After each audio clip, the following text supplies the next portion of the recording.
Hi, friends! Today we'll be reading a story called Grace for President. While we're reading the story, I want you thinking about the main character's point of view. That means I want you thinking in your brain what the main character might be feeling or what she might be thinking while we're reading the story. Today, we're reading the story called Grace for President by Kelly DiPuccio. One morning in September, Mrs. Barrington rolled out a big poster with all of the president's pictures on it. Grace Campbell could not believe her eyes. Where are the girls? That's a very good question, said Mrs. Barrington. The truth is, our country has never had a woman president. No girl president? Ever? Grace asked. No, I'm afraid not, said Mrs. Barrington. Grace sat at her desk and stewed. No girls? Who'd ever heard of such a crazy thing? Finally, she raised her hand.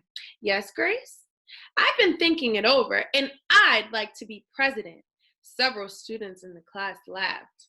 Well, I think that's a star-spangled idea, Grace, said Mrs. Barrington. In fact, we can have our own election right here at Woodrow Wilson Elementary. The snickering in the room stopped. Grace smiled. Would anyone else still like to run for president? Mrs. Barrington asked the class. Nobody raised their hand. Becoming president was going to be easy, Grace thought.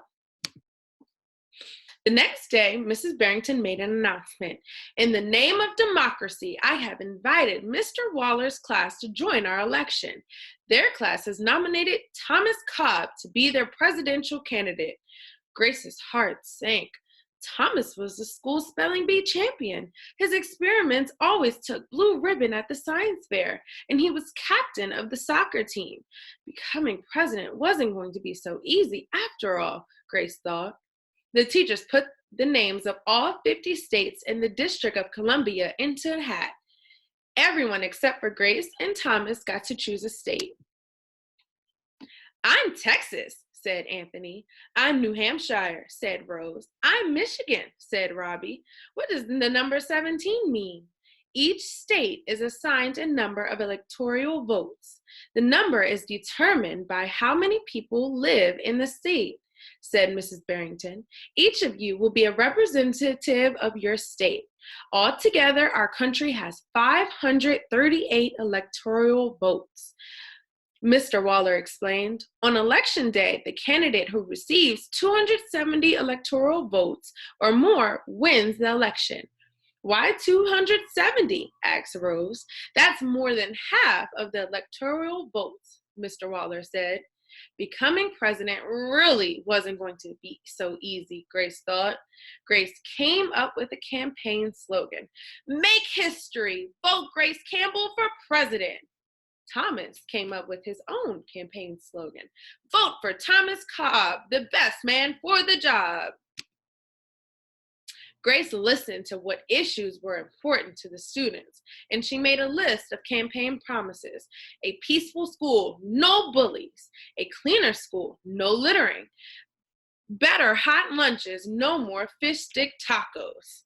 Thomas made his own list of promises. Free tutoring, free soccer lessons, fish stick tacos every week. Grace made campaign posters and buttons. Thomas made posters and buttons too.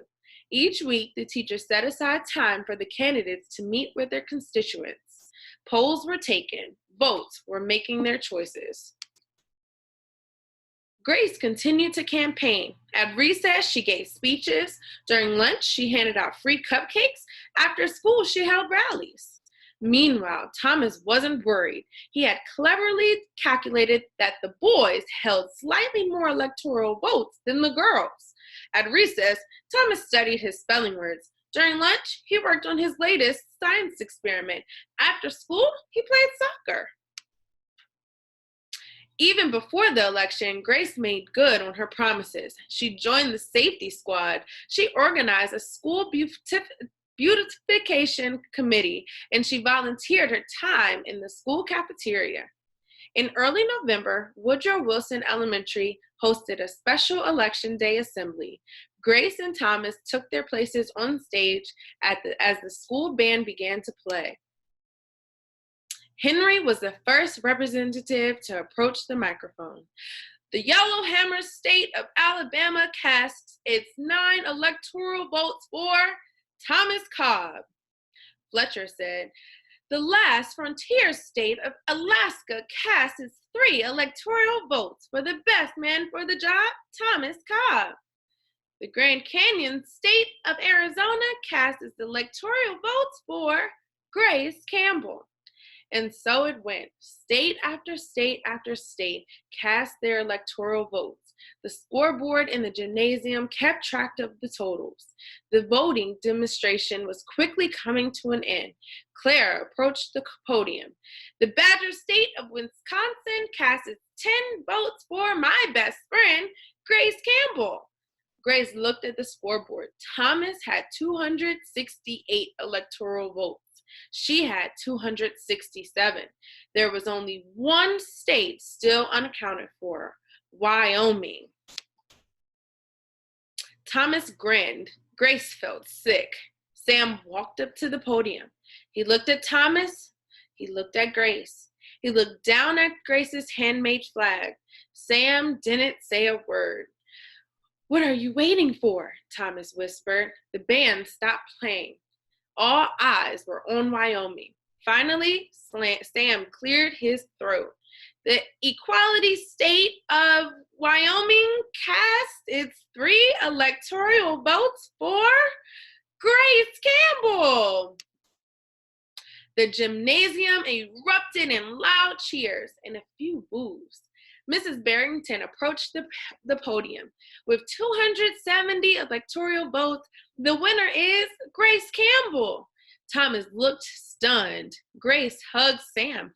Why did you do it? She asked. Sam handed Grace his flag. Because, he said, I thought you were the best person for the job. The following week, the students in Miss Barrington's class were preparing for their career day presentations. Grace volunteered to go first. She stood at the front of the room and glanced at the poster still hanging on the wall. My name is Grace Campbell, and when I grow up, I am going to be President of the United States. And this time, everyone believed that she would.